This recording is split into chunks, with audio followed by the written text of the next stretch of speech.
Que Deus abençoe você e toda a sua família. É uma alegria imensa estar aqui com você em mais um programa Luz para os Meus Passos. Seja bem-vindo, você que nos acompanha pela TV Canção Nova ou você que nos acompanha pelo meu canal do YouTube, Frei Gilson Barra Som do Monte, e pelo canal do YouTube de Dom José Francisco Falcão. É uma alegria estar com você. Eu tenho certeza que o programa de hoje muito vai nos ensinar sobre a Palavra de Deus. Estamos fazendo uma introdução para estudarmos o Antigo Testamento e nos dedicamos a 3 realidades muito importantes na Sagrada Escritura: revelação, tradição e inspiração. Já vimos a revelação, já vimos em programas passados sobre a tradição e agora, neste programa, nós já iremos iniciar sobre inspiração. Então não tem como você entender Bíblia se você não entender essa categoria, inspiração. Portanto, o programa de hoje é muito bom, você não pode perder. Fique conosco, pegue a sua Bíblia, seu catecismo da Igreja Católica, seu caderno de anotações. Antes de tudo, quero saudar e receber aqui, mais uma vez conosco, Dom José Falcão. Sua bênção, é uma alegria tê-lo aqui. Deus abençoe sua vida, é uma alegria estar aqui. Dom José, já terminamos então uma grande reflexão, muitos programas dedicados à revelação, que eu gosto muito dessa realidade. Vimos a importância da tradição, foi muito importante ver a importância da tradição para a Igreja Católica. E agora um tema que também me é muito caro, acho tão bonito, quando a gente fala sobre inspiração. Porque se nós não acreditarmos que esse livro é inspirado, tudo não faz sentido para nós, né? E é sobre isso que eu quero conversar com o senhor hoje. Então, o que significa afirmar que a Escritura toda ela é inspirada por Deus? Porque, Dom José, muita gente diz assim, isso daqui foram os homens que escreveram, isso daqui a gente não pode levar tão à risca por causa disso. Isso aqui não tem peso. Isso aqui é um momento histórico. Então, como é que a gente pega algo que os homens escreveram há milhões de anos atrás e agora a gente traz isso para a nossa vida? Não tem nexo isso. Foi escrito pelos homens. E o que significa que ela foi inspirada por Deus toda? Dizer que a Bíblia é inspirada significa que a redação dela, que foi obra de mãos humanas, isto é, quem a escreveu, as mãos que as escreveram, isto é, as letras, os versículos, os capítulos, os livros, em épocas diferentes, por pessoas diferentes, na hora em que estava sendo redigida qualquer parte da Bíblia, a pessoa que redigiu recebeu uma inspiração de Deus, uma luz de Deus, uma moção de Deus, que é do seu Espírito Santo. Uhum. É o Espírito quem move o autor sagrado a escrever e, portanto, sob a orientação de Deus, sob a luz de Deus, sob a ciência de Deus, sob o entendimento de Deus. Então, toda ela foi escrita sob essa inspiração, sob essa luz do Espírito Santo. Isso significa que o autor humano escreveu com o auxílio, com a graça, com a força, com os dons do Espírito Santo. Então, o autor principal foi aquele que inspirou os autores humanos que pegaram as penas e que colocaram no material, normalmente pergaminhos, a grande maioria, provavelmente pergaminhos. E isso significa, ela foi redigida por seres humanos, mas com o auxílio de Deus, inspirados por Deus. Muito bom. Agora, diante do que o senhor falou, como é que a gente poderia dizer, então, mas quem então é o autor? São os homens ou é Deus? As duas coisas, cada uma num sentido. Primeiro nós vamos responder contundentemente a essa sua pergunta, quem é o autor da Sagrada Escritura, de forma bem direta. Deus é o autor da Sagrada Escritura. Já vá abrindo o seu catecismo, porque com a frase da igreja fica mais claro. Porque essa frase, ela vem acompanhada de outras frases. E é exatamente nessas outras frases que vão entrar os autores humanos. Então, carta de São Paulo aos Romanos. Quem escreveu? O apóstolo Paulo. Especificamente no caso do apóstolo, da carta aos Romanos, quem escreveu foi Tércio. Isto é, São Paulo é o autor intelectual da carta, mas São Paulo ditou a carta e Tércio escreveu. Mas a carta é do apóstolo Paulo. Então, autor humano, São Paulo. Autor divino, Deus. Então, quem é o autor da carta aos Romanos? Deus. Autor principal, autor divino. E quem é o autor do humano? O apóstolo Paulo, que redigiu esse livro inspirado por Deus, que é o autor dessa carta. Parágrafo 105 do Catecismo da Igreja Católica. Veja a frase principal. Deus é o autor da Sagrada Escritura. Leia, por favor. Deus é o autor da Sagrada Escritura. As coisas divinamente reveladas, que estão contidas e são apresentadas nos livros da Sagrada Escritura, foram registradas sob a inspiração do Espírito Santo. Continue. A Santa Mãe Igreja, segundo a fé apostólica, tem como sagrados e canônicos os livros completos, tanto do Antigo como do Novo Testamento, com todas as suas partes, porque, escritos sob a inspiração do Espírito Santo, eles têm Deus como autor, e nesta sua qualidade foram confiados à própria Igreja. Pronto, então aqui temos o autor divino. Os autores humanos vamos tratar no próximo parágrafo. Então não há contradição em dizer que Deus é o autor e que São Paulo é o autor. Quanto ao caso específico da carta aos Romanos, vamos ao último capítulo da carta aos Romanos para a gente ver Paulo e Tércio. Quem escreveu? Tércio. Mas quem é o autor? Paulo. Tércio é o redator. E isso em nada desmerece a autoria paulina da carta aos Romanos. O simples fato de o Frei Gilson não poder redigir uma coisa e ditar a alguém lá no seu computador, vá falando assim, digite isso. Quem foi o digitador? Foi ele, mas quem é o autor? É Vossa Reverendíssima. Imprima então aí, assino, então a autoria é minha, mas quem redigiu foi você. Temos esse exemplo muito interessante na carta aos Romanos, eu, Tércio. Versículos de 21 a 22, Romanos 16, de 21 a 22, por favor. Saúdam-vos, Timóteo, meu cooperador, Lúcio, Jasão e Sosípatro, meus parentes. Eu, Tércio, que escrevi esta carta, vos saúdo no Senhor. Pronto.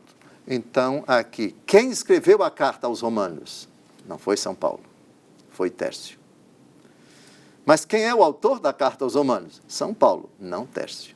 E quem é o autor divino da carta aos Romanos? Deus Todo-Poderoso. Deus é o autor da carta aos Romanos.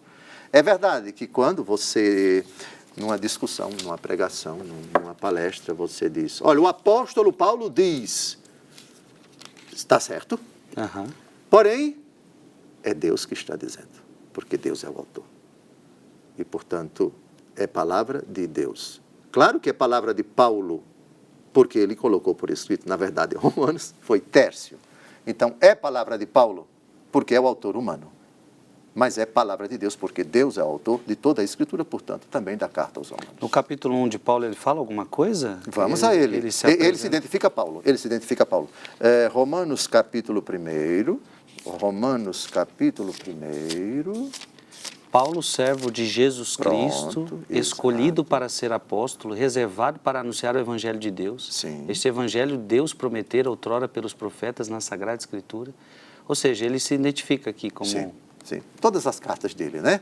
Algumas ele coloca não apenas ele, não é? Não apenas ele, mas também alguém que o acompanha. Vamos ver se Vossa Reverendíssima consegue identificar. Vejamos na carta aos Filipenses.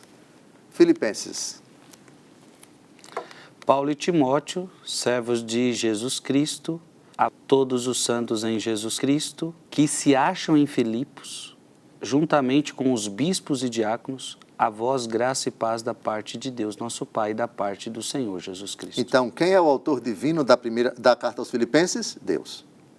Quem são os autores humanos da carta aos Filipenses? Paulo e Timóteo.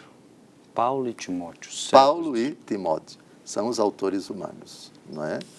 Porém, veja aqui uma coisa, deixe-me ver, Colossenses agora. Vimos Filipenses, não foi? Uhum. Vamos a Colossenses. Quem são os autores humanos da carta aos Colossenses?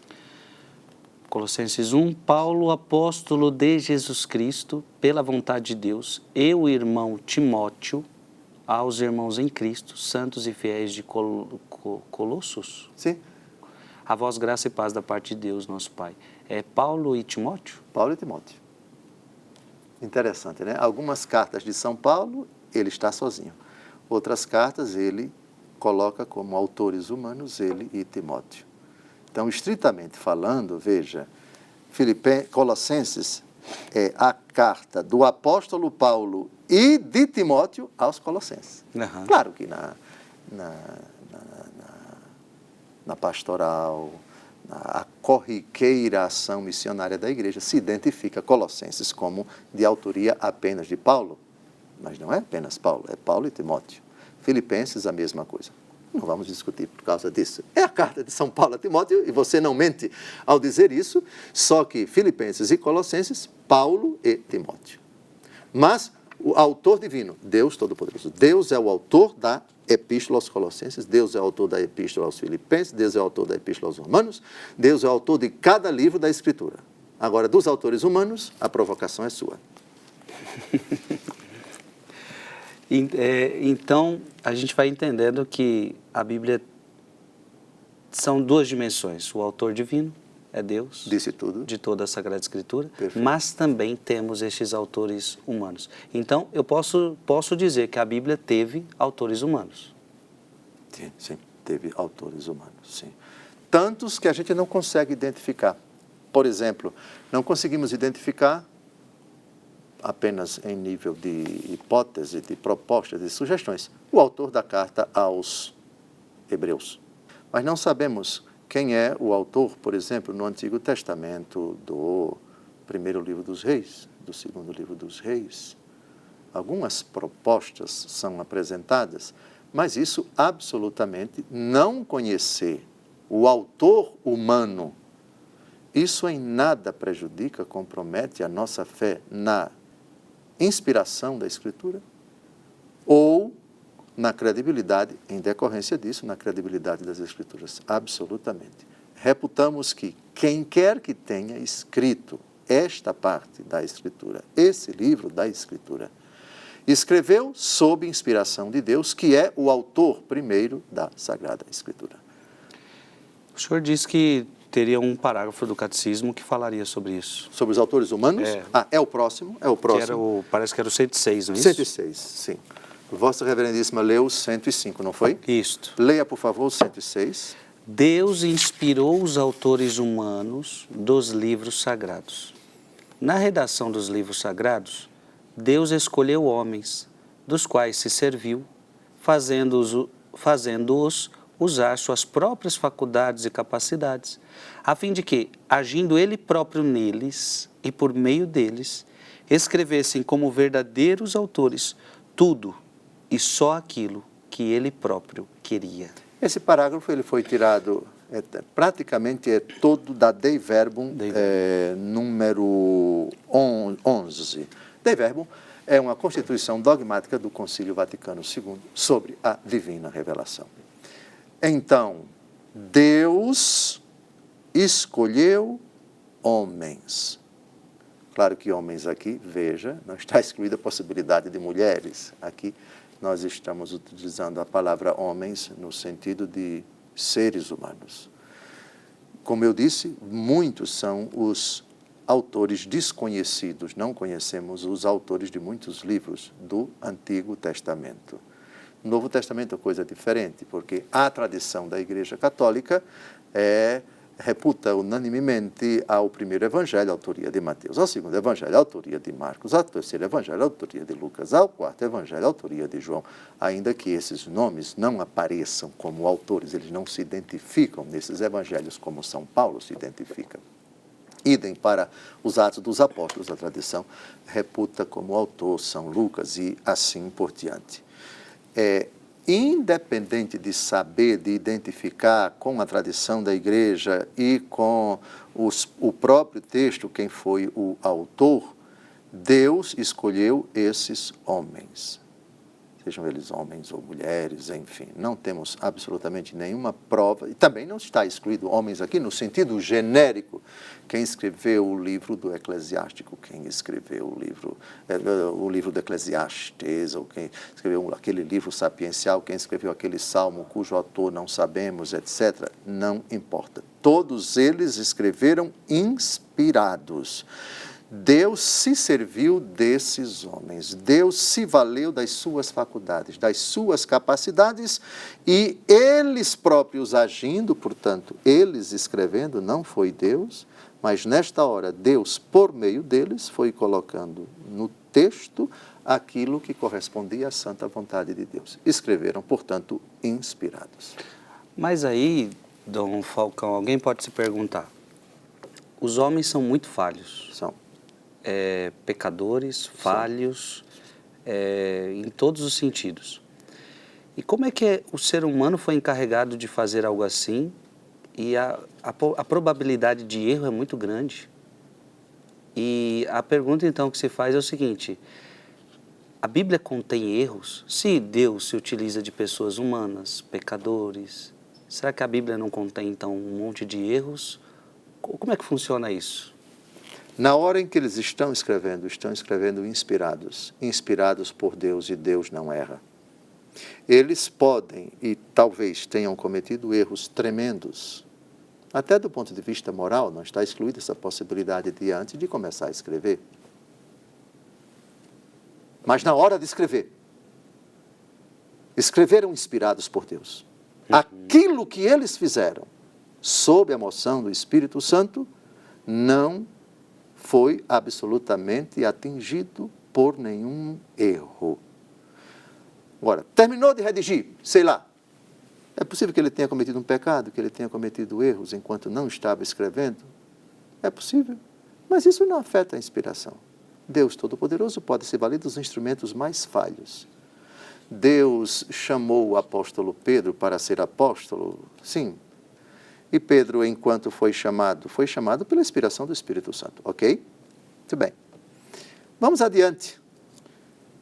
Para vós, quem eu sou? Senhor, tu és o Messias, o Filho de Deus vivo. Bem-aventurado és tu, Simão, filho de Jonas. Porque não foi a carne nem o sangue que te revelaram isso, mas o meu Pai que está nos céus. Eu te declaro, tu és Pedro, e sobre esta pedra edificarei a minha igreja. Jesus mesmo diz para São Pedro, você foi inspirado pelo Espírito Santo agora. Logo depois, no mesmo diálogo, Jesus começou a dizer que era necessário que ele subisse para Jerusalém, que ele fosse entregue aos homens, que ele sofresse e morresse, ao terceiro dia ressuscitasse. Para trás, Satanás. Teus pensamentos não são de Deus, mas dos homens. Deu um pito no primeiro Papa, que eu acho que ele murchou assim. Veja, alguns minutos antes, falou inspirado por Deus. Alguns minutos depois, inspirado pelo diabo, tentando dar conselho a nosso Senhor. Deus Todo-Poderoso inspira seres humanos falhos.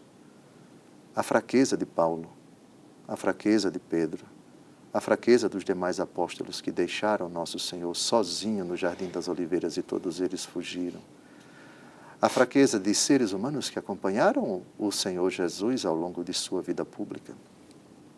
Isso não significa dizer que, malgrado as fraquezas deles, nesses pontos, nesses momentos, nessa hora em que disseram, em que fizeram, em que deixaram de fazer, ou seja, que qualquer atitude passível de fraqueza e, de fato, pecados, enfim, disputando entre eles quem é o maior, quem vai ser o maior, Jesus os chamou, começaram a brigar, ficaram indignados. Lembra quando Tiago e João pediram ao Senhor: ordena que nos sentemos à tua direita e à tua esquerda e tal. Os 10 ficaram indignados contra os dois. Os dois cometeram a fraqueza de já pedir aquilo que não era conveniente e os 10 ficaram indignados. Enfim, surgiu uma disputa. Jesus precisou apagar aquele incêndio. Os grandes tiranizam as nações, entre vocês não deve ser assim. Quem quiser ser o primeiro, seja o último, servo de todos, etc. São provas de que os inspirados apóstolos, aos quais Jesus conferiu tantos poderes, deu o poder de pregar, de expulsar os demônios, de curar os enfermos, etc., malgrado esses momentos inspirados de rara beleza, não tão rara, graças a Deus, mas também eles cometeram fraquezas, agiram não inspiradamente. Aplicando esses exemplos todos para a redação, é dogma de fé. Na hora em que eles escreveram os textos, não importa o tamanho dos pecados, se eles até estavam em pecado mortal, se eles tinham concepções filosóficas, teológicas imperfeitas, enfim, mas na hora em que estavam escrevendo, escreveram inspirados por Deus. Portanto, a Bíblia não pode errar, porque toda ela foi inspirada por Deus. Para além das fraquezas humanas, para além das limitações de todos os autores humanos de todos os livros da Bíblia, na hora em que eles escreveram sob inspiração. Isso que o senhor está falando é muito importante. Então, significa que eu posso afirmar isso. Na Bíblia não contém nenhum erro? Não contém nenhum. A Bíblia não se contradiz? A Bíblia não se contradiz.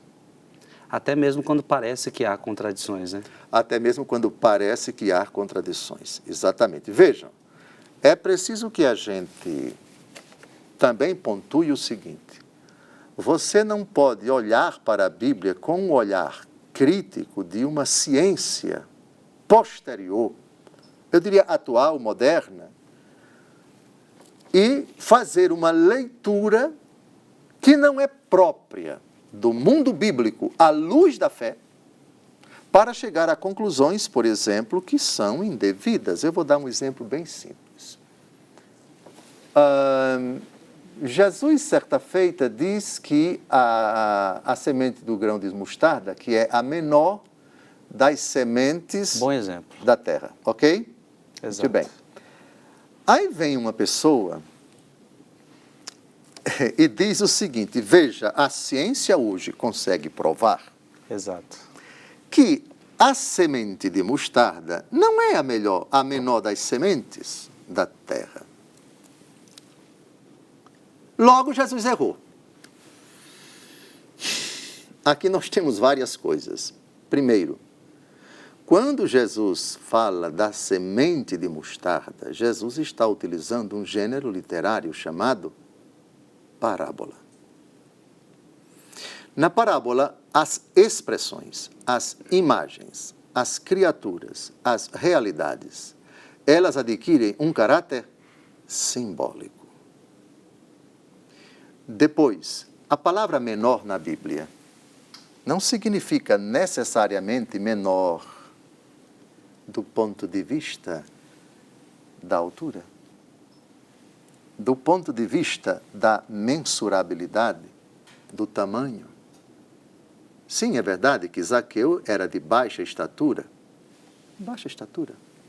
mas nosso Senhor Jesus Cristo se identifica como o menor de todos os homens. E chama João Batista o maior de todos os homens. Dentre todos os nascidos de mulher, ninguém maior do que João. Do que João. Será que com isso Jesus quis dizer que João tinha 30 metros de altura? Não. Mateus capítulo 11, versículo 11. Vossa reverendíssima, por favor. Estamos a 2 minutos do final do bloco, mas no segundo bloco a gente vai ver esse texto.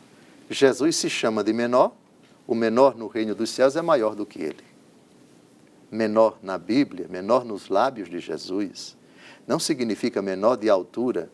Esse é o tampinha, aquele é o varapau. Varapau em Alagoas significa o altão, né? O altão. Essa eu nunca tinha ouvido. Varapau? Não.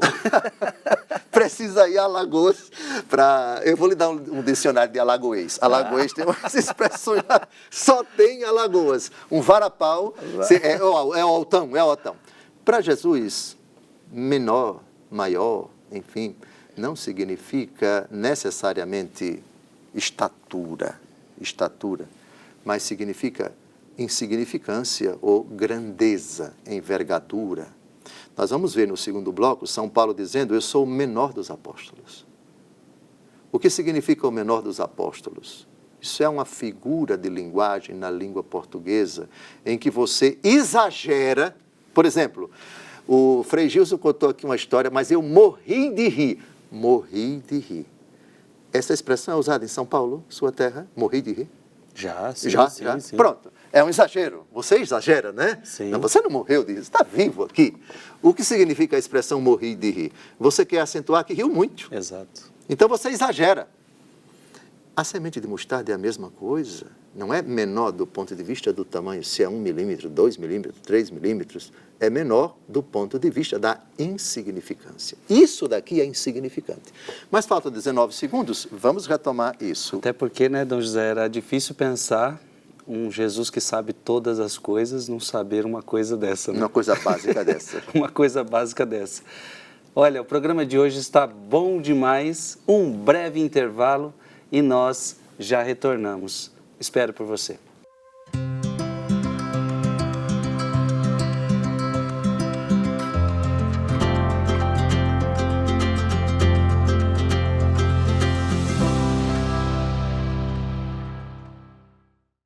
Estamos de volta ao programa Luz para os Meus Passos. É uma alegria ter você aqui. Hoje o tema é interessante demais, o tema é maravilhoso, é sobre inspiração.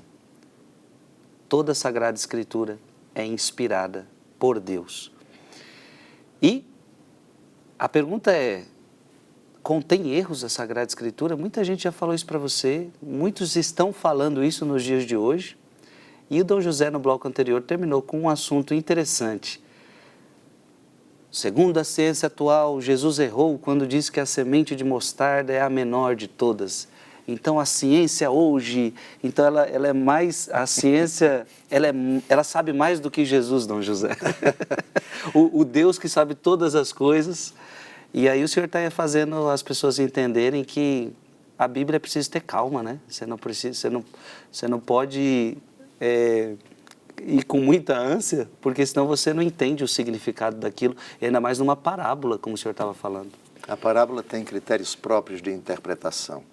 Elas são uma história criada para transmitir uma mensagem que está significada naquelas imagens ali, que, enquanto tais, não podem ser interpretadas ao pé da letra. Existe uma chave de leitura, existe um critério de leitura, existe uma mensagem que Jesus quer que nós compreendamos nessa linguagem que, às vezes, contém imagens que não podem ser absolutizadas ou interpretadas segundo os critérios de ciências que não são da própria palavra de Deus. Citei o caso da semente de mostarda, que Jesus diz é a menor de todas as sementes da terra. Correto? Bem, respeitamos a ciência botânica, a ciência tal, que hoje diz que a menor das sementes é a da papoula, é a da orquídea, ou seja lá de qual for a planta. Portanto, hoje se consegue provar que a semente da mostarda não é a menor.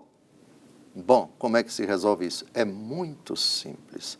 A palavra menor nos lábios de Jesus, a palavra menor na concepção dos apóstolos, não se refere necessariamente ao tamanho, a estatura, a quantidade de milímetros, de centímetros, de metros.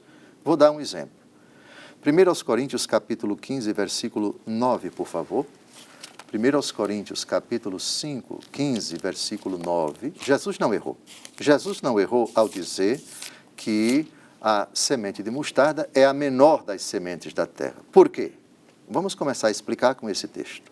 Porque eu sou o menor dos apóstolos e não sou digno de ser chamado apóstolo, porque persegui a igreja de Deus. Pronto. Agora vem uma pessoa que fez fisioterapia, ou um médico, ou uma pessoa com uma trena, etc. Então vamos medir o tamanho de São Paulo. Eu sou o menor dos apóstolos. Será que ele tinha 10 centímetros? Será que ele tinha 15 centímetros? Será que ele era baixinho? Não, meu amigo, leia a frase toda.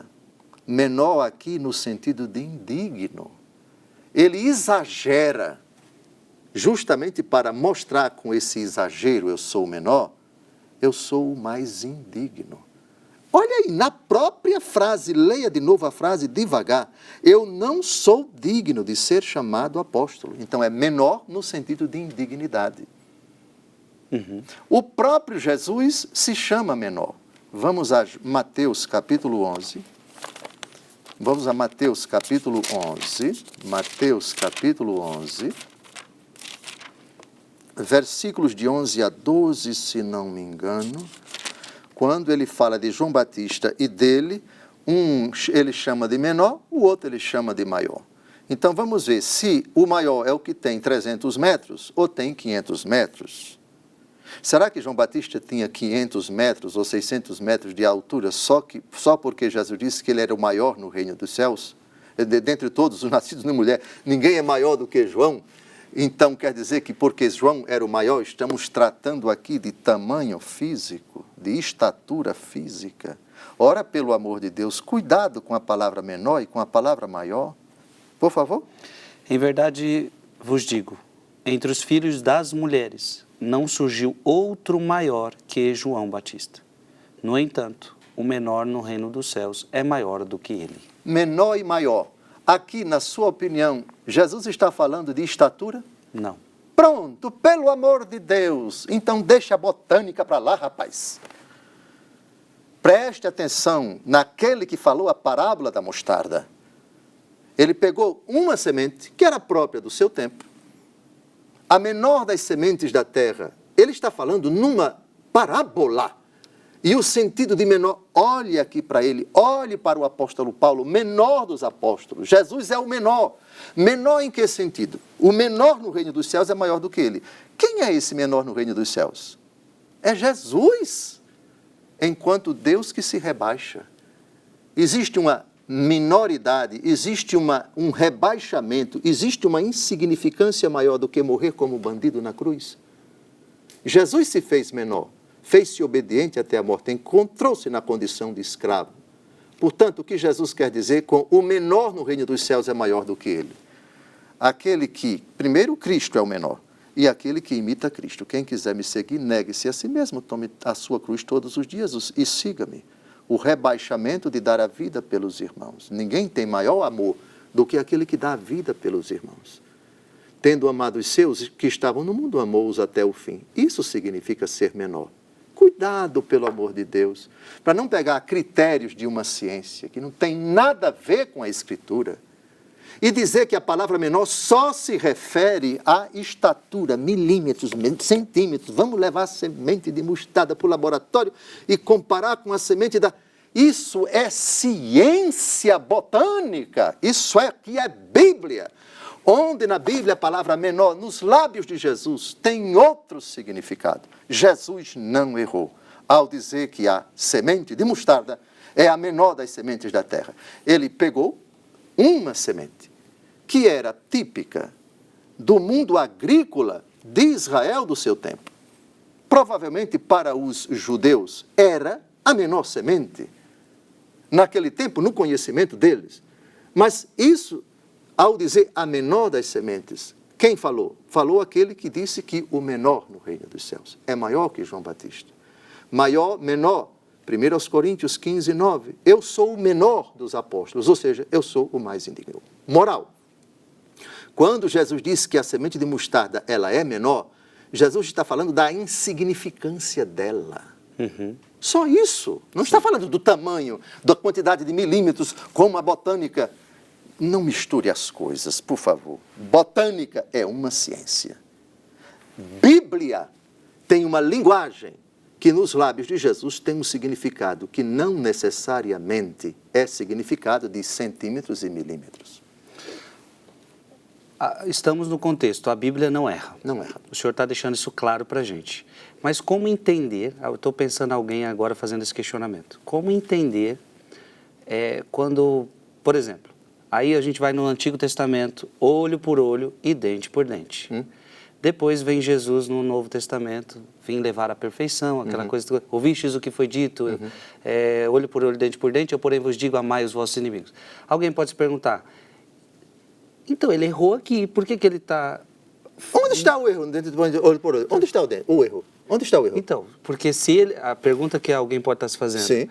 Se ele teve que mudar o que ele falou antes, tipo, ele mudou o que ele falou antes? Não, Deus não muda. Então, nós é que mudamos. Nós é que isso, mudamos. isso. Explique para nós essa questão. Pronto, veja. Primeiro nós vamos partir, não do dente por dente, olho por olho, vamos partir de uma coisa mais cruel ainda. Na Bíblia... Lameque. Gênesis capítulo 4. No tempo de Lameque, a justiça se resolvia assim. Se uma pessoa faz mal a alguém da minha família, eu posso matar 77 da família dele. Diga se não é cruel? Muito cruel. Muito cruel. Agora, dente por dente, olho por olho, é 1 para 1. Qual dos dois é mais cruel? É matar 77 ou matar só 1? 77. 77. Bem, foi erro. A humanidade, no tempo de Lameque, tinha essa mentalidade. E Deus, quando se debruça sobre a humanidade, se debruça sobre uma humanidade com uma mentalidade rude, primitiva, à luz dos nossos critérios atuais. É uma brutalidade, etc, etc. E, verdadeiramente, a humanidade sai do estágio de uma brutalidade, de uma violência tremenda, de um sentido de justiça estritamente desproporcional, vamos ver assim, e vai educando paulatinamente essa humanidade, não da noite para o dia, não de Lameque, 77 pessoas. Se uma criança, a gente vai ver aqui agora, se uma criança causar uma contusão em mim, eu posso matá-la. Essa era a mentalidade no tempo de Lameque. Lameque é uma espécie de bisneto de Adão, bisneto, tataraneto, tetraneto, enfim. Depois, muito tempo depois, no livro do Êxodo, nós temos dente por dente, olho por olho. 1200 anos depois, amai-vos uns aos outros, amai os vossos inimigos, o mandamento do perdão. Não houve contradição, houve uma pedagógica e amorosa disposição de Deus sobre uma humanidade que vai educando-a. Entendi. Claro que Salomão errou. Salomão, quando ele contraiu, digamos assim, relações amorosas com 300 mulheres e 700 concubinas. Sim, a Bíblia contém erros de seres humanos. A Bíblia contém disposições, digamos assim, preceitos imperfeitos em comparação com a palavra de Deus. Disposições humanas. A Bíblia contém, no capítulo 24 do livro do Deuteronômio, a lei do divórcio, que na verdade nem é contemplada por nosso Senhor Jesus Cristo, que no capítulo 19 diz, Moisés permitiu por causa da dureza dos vossos corações, mas no princípio não foi assim. Então, se temos imperfeições, se temos erros no Antigo Testamento, não temos erros da parte de Deus. Temos imperfeições da parte das criaturas, que em muitas situações Deus permite, Deus tolera e vai pacientemente educando essas criaturas. Mas dizer que houve erro de Deus quando Deus tolerou o pensamento de Lameque, como assim? Entendi. Tolerar a mentalidade de um povo para pacientemente educá-lo, e a educação de Deus não é da noite para o dia. Então é preciso situar Lameque no mandamento, o mandamento da lei do talião e o mandamento do amor. É Deus cuidando, Deus educando, Deus tirando dessa mentalidade ignorante, bruta, dessa mentalidade rude do tempo de Lameque até Jesus Cristo, passando por Moisés na lei do talião. Mas vamos ver Lameque daqui a pouco.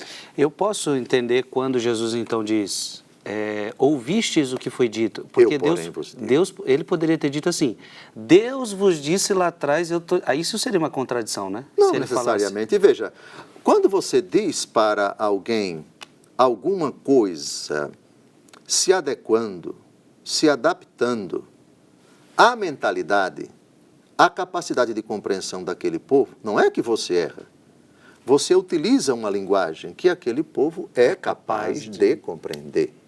É lógico que essa linguagem aqui foi a que Deus escolheu como mais adequada, como mais oportuna, como mais, digamos assim, apta para esse povo, porque a sua capacidade de compreender era essa. Vamos ver daqui a pouco, eu sou o Deus que pune a quarta, quinta, oitava geração, etc. Mas isso é lá no livro do Êxodo. Primeiro vamos a Gênesis, capítulo 4, versículo 23 a 24.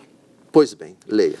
Lameque disse às suas mulheres, Ada e Sela, ouvi a minha voz, mulheres de Lameque, escutai as minhas palavras.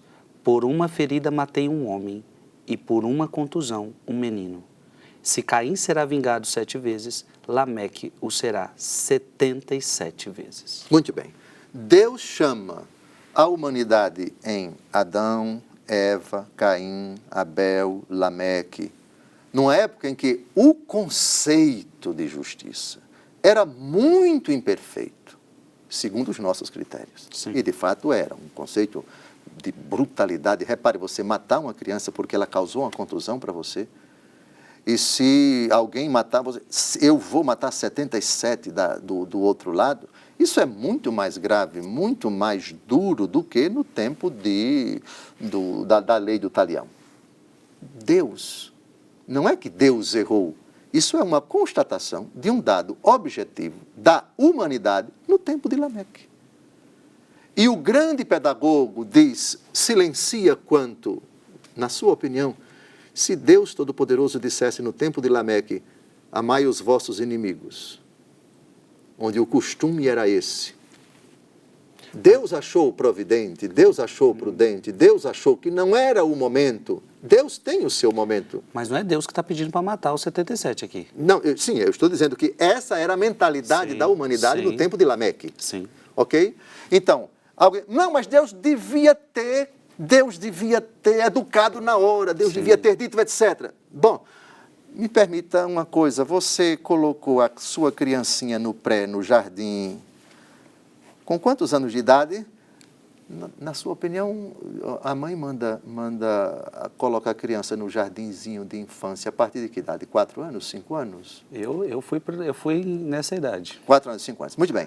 Se o professor chegasse, se sua mãe dissesse, olha, vocês, por favor, estou colocando aqui o meu bebezinho, o Frei Gilcinho, o Frei Gilcinho, e vocês, por favor, ensinem para ele a lei da relatividade, ensinem para ele os gêneros literários da Bíblia. Com 4 anos de idade, um professor decente lá do jardim, minha senhora, o seu filho não tem capacidade, a mente dele ainda não está desenvolvida. Além do que, para ele ter essas noções que vai receber lá na frente, primeiro ele tem que receber muitos conceitos prévios, muitas ideias que são próprias para a idade dele. Sim.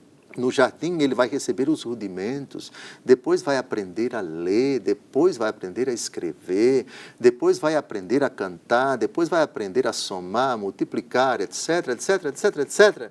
E depois ele vai sair do jardim, vai para o maternal, sei lá como é que chama, depois vai para o ensino médio, depois vai para a faculdade. À medida em que vai crescendo sua capacidade de entender e de querer, a capacidade dele de receber novos conhecimentos vai aumentando.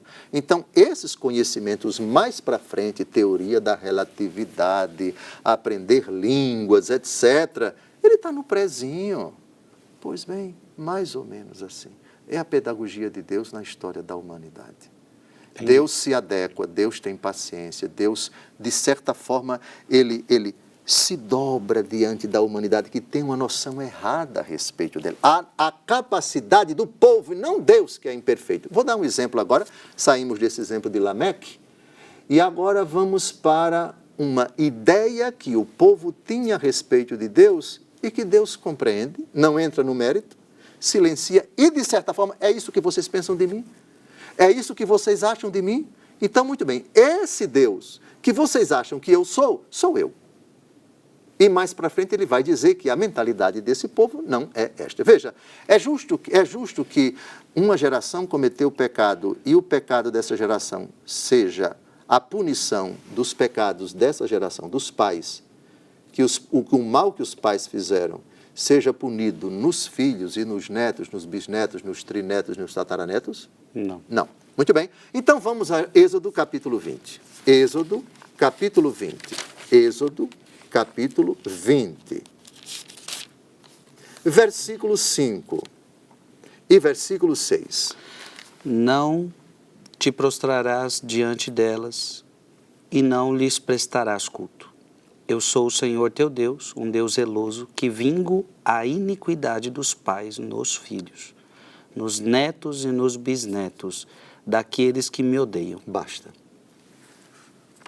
Aí vem uma pessoa, mas que absurdo. Aliás, o Frei Gilson acabou de dizer que não era justo que Deus se vingue nos filhos, nos netos e bisnetos até a 5ª geração. Deus zeloso que vingo a iniquidade dos pais nos filhos e nos bisnetos daqueles que me odeiam. Isso não é justo. Resposta. Esta era a mentalidade do povo quando Deus disse isso. A visão do povo hebreu acerca de Deus era essa visão de um Deus vingativo.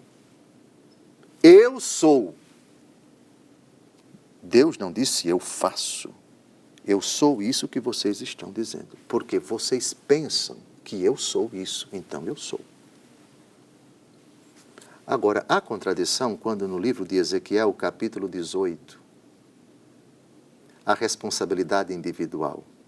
O filho não vai pagar pelo pecado do pai. Cada um vai responder pelo seu próprio pecado. Vamos ao livro de Ezequiel, por favor, capítulo 18. Capítulo 18. Vamos ver se há contradição. Não existe contradição na palavra de Deus. A partir do versículo 1. A palavra do Senhor foi-me dirigida nestes termos. Por que repetis continuamente esse provérbio entre os israelitas? Os pais comeram uvas verdes, mas são os dentes dos filhos que ficam embotados. Por minha vida, oráculo do Senhor Javé, não tereis mais ocasião de repetir esse provérbio em Israel. É a mim que pertencem as vidas, a vida do pai e a vida do filho. Ora, é o culpado que morrerá. Muito bem. Agora pule nesse mesmo capítulo para os versículos 19 em diante. Perguntais por que não leva o filho à iniquidade do pai? É que o filho praticou a justiça e a equidade, e como observa e cumpre as minhas leis, também ele viverá. É o pecador que deve perecer. Nem o filho responderá pelas faltas do pai, nem o pai pelas do filho. É ao justo que se imputará a sua justiça, e ao mau a sua malícia. É uma mudança completa. No livro do Êxodo, eu sou Deus que se vinga, o pecado dos pais, ele vai ser punido nos filhos, nos netos, nos bisnetos, etc. Deus era assim? Não, essa era a concepção do povo a respeito de Deus. E Deus Todo-Poderoso respeitou esse pensamento e considerou que não era o momento de dizer o que Ezequiel lá na frente vai dizer. Pois uma coisa é a mentalidade do povo dura, bloqueada, fechada, com aqueles rígidos conceitos assimilados nos costumes, nas tradições, nas tribos, nas famílias. Uma ideia que, segundo nossos critérios, uma ideia ultrapassada. Uma ideia, digamos assim, uma ideia primitiva, uma ideia rude, uma concepção estritamente vingativa de um Deus. E Deus, quando se revela a esse povo, o que é que ele faz? Eu sou esse Deus. O Deus que vocês pensam que eu sou eu. E achou conveniente não entrar no mérito desse pensamento imperfeito deles, que reputa que Deus vinga a atitude dos pais nos filhos, nos netos e nos bisnetos. E pacientemente, quase 700 ou 800 anos depois, com Ezequiel, a responsabilidade individual. Houve erro? Não, houve evolução. Não evolução de Deus. Deus não muda, eu sou o Senhor e não mudo. Malaquias capítulo 3, versículo 6. Mas a ideia de Deus do povo mudou. Uma ideia equivocada. O povo estava no erro, o povo estava na ignorância. E Deus se adequou a essa mentalidade e foi educando até o tempo de Ezequiel. Esse pensamento parece que chegou até Jesus, porque tem aquela cura de um paralítico, se eu não me engano. Sim, foi ele que ele pecou. Foi ele ou pecou ou foi Exato. seus pais? Parece que chegou longe, então. Chegou. Tinha sim, exatamente. Frei Gilson, ficou claro, foi muito oportuna a sua pergunta. Essa questão de Lameque, depois do dente por dente, olho por olho, e da ideia primitiva que se tinha de um Deus que vinga a atitude dos pais nos filhos, netos e bisnetos, Êxodo capítulo 20, e o pulo, o salto qualitativo para Ezequiel. Sim. Não há contradição, há evolução. Mas o que ficou claro para mim é que Deus não muda. É o ser humano que não está preparado para captar Deus, para entender Deus, para entender todos os seus ensinamentos. Sim. Então essa evolução que a gente acabou vendo não é da parte de Deus, mas é da nossa parte. Sim. A Bíblia é a saga da intervenção de um Deus que entra na história de um povo rude. E a preparação, a educação desse povo até Jesus Cristo, Deus Todo-Poderoso considerou que precisava de tempo. De Abraão, 1.800 anos, até nosso Senhor Jesus Cristo, o que é que nós temos? Nós temos costumes. Nós temos Abraão com Sara. Sara entrega a escrava para dormir com Abraão, para gerar um filho. É claro que estamos aqui numa época bem diferente da nossa e Deus pacientemente vai educando o povo para que ele compreenda exatamente essa beleza, essa sacralidade, essa unicidade, essa exclusividade do uso dos corpos, a questão de fidelidade no matrimônio, que essa ideia precisa ser superada, que até a respeito da escravidão que foi abolida. No tempo do apóstolo Paulo, nós temos ainda o contexto da época de Jesus, que se admitia a escravidão. Deus tem paciência e vai educando o povo, tirando costumes, conceitos, tradições imperfeitas até a chegada de nosso Senhor Jesus Cristo. Achei muito bonito quando o senhor falou isso. A Sagrada Escritura é a saga de um Deus que adentra na história de um povo. Um povo para perfeito. purificá-lo, para Sim. salvá-lo, para resgatá-lo. Se a gente entende só essa frase, a gente vai entender então todo esse contexto que Dom José trouxe para nós. Mas, gente, acabou o programa. Queria aqui fazer mais perguntas, já estava engatilhada aqui as perguntas, mas vamos ter que esperar para a próxima semana, tá bom? Foi uma alegria estar aqui com você e esperamos você na semana que vem, se Deus quiser. A bênção de Deus agora. Abençoe-vos Deus Todo-Poderoso, Pai, Filho e Espírito Santo. Amém. Amém.